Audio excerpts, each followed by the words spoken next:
आत्मा जब शरीर छोड़ती है तो मनुष्य को पहले ही पता चल जाता है।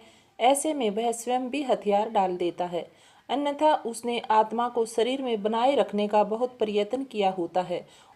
इसलिए वह मनुष्य स्वयं भी बुझा बुझा रहने लगता है। कोई भी मनुष्य आत्मा को शरीर में बनाए रखने के लिए बहुत प्रयास करता है और इस चक्कर में कष्ट झेलता है, डॉक्टरों के चक्कर लगाता है, लेकिन अब उसके सामने कोई चारा नहीं चलता, इसलिए वह स्वयं को हारा हुआ महसूस करता है। उधर आत्मा शरीर से निकलने की तैयारी कर रही होती है, इसलिए शरीर प्राण को छोड़कर शरीर से बाहर निकलना शुरू कर देते हैं। यह प्राण आत्मा से पहले बाहर निकलकर आत्मा के लिए सूक्ष्म शरीर का निर्माण करते हैं, जो कि शरीर छोड़ने के बाद आत्मा का वहां पर निवास होता है। अभी आत्मा शरीर में होती है और दूसरे प्राण शरीर से धीरे धीरे बाहर निकलते हैं और व्यक्ति को पता चल जाता है। उसे बेचैनी होने लगती है, घबराहट होने लगती है, मानो शरीर फटने लगता है, खून की गति धीमी होती है, सांस उखड़ने लग जाती है। ये सब आत्मा के जाने का संकेत होता है। आत्मा ही शरीर को छोड़ने के लिए तैयार हो जाती है तो बेचारा शरीर क्या कर सकता है। ना आत्मा के शरीर मूर्छित होने लगता है, किसी अनजाने लोक में प्रवेश की अनुभूति होने लगती है। आत्मा एक झटके से किसी इंद्रिय से बाहर निकल जाती है और इसी समय चेहरा भी विकृत हो जाता है। यही आत्मा के शरीर छोड़ने का मुख्य चुनाव होता है। शरीर छोड़ने से पहले कुछ पलों के लिए आत्मा अपनी शक्ति से शरीर को 100% संजीव करती है, ताकि उसके लिए निकलने का मार्ग आसान हो, और उस समय आत्मा शरीर से निकल जाती है और हमारा शरीर खाली मकान की तरह निर्जीव रह जाता है।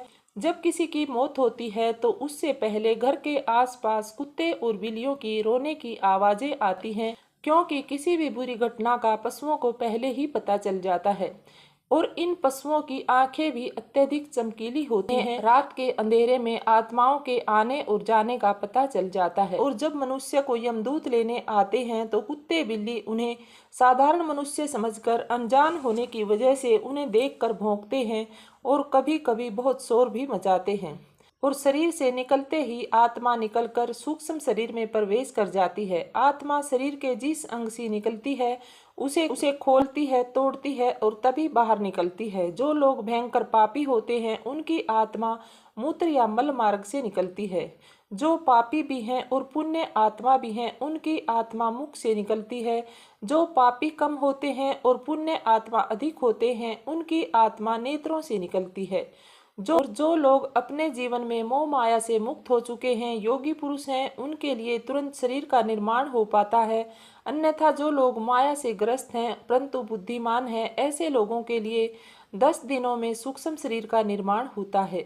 और इसीलिए हिंदू धर्म में 13वीं की जाती है, ताकि शरीर से प्राण निकलते ही सूक्ष्म शरीर में प्रवेश कर जाएं। जब आत्मा शरीर छोड़ती है तो उस समय व्यक्ति को प्यास बहुत ज्यादा लगती है।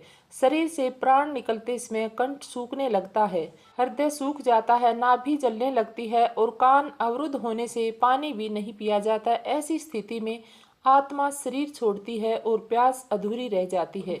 इसीलिए अंतिम समय में मरे हुए व्यक्ति के मुख में गंगा जल डालने का विधान है। इसके बाद आत्मा का अगला पड़ाव होता है। इसके बाद व्यक्ति की 13वीं की जाती है, लिए प्रार्थना की जाती है और किसी कारण मृतक का श्राद्ध ना कर सके तो उसके लिए पीपल पर हंडी में पानी बांधा जाता है, ताकि उस प्रेत आत्मा को शांति मिले, पानी मिले। जो व्यक्ति धर्म कर्म करता है वह बहुत सोच कर करता है, क्योंकि मृत्यु के पश्चात परछाई की तरह मनुष्य के साथ उसके धर्म कर्म पाप पुण्य सभी चलते हैं।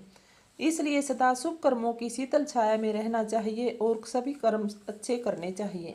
जो भी कर्म करते हैं हमें उनका फल अवश्य ही मिलता है। इससे पहले कि आत्मा इस शरीर को छोड़ जाए, शरीर में रहते हुए आत्मा को स्वयं को जान लेना चाहिए और जितना ज्यादा हो सके कर्म करने चाहिए, भगवान का ध्यान करना चाहिए, क्योंकि जीवन का वास्तविक लक्ष्य यही होना चाहिए कि जीवन में हम अच्छे कर्म करते हुए आगे बढ़ें और हमेशा दूसरों की भलाई करते रहें, ताकि मृत्यु के बाद हमारा भी कल्याण हो सके।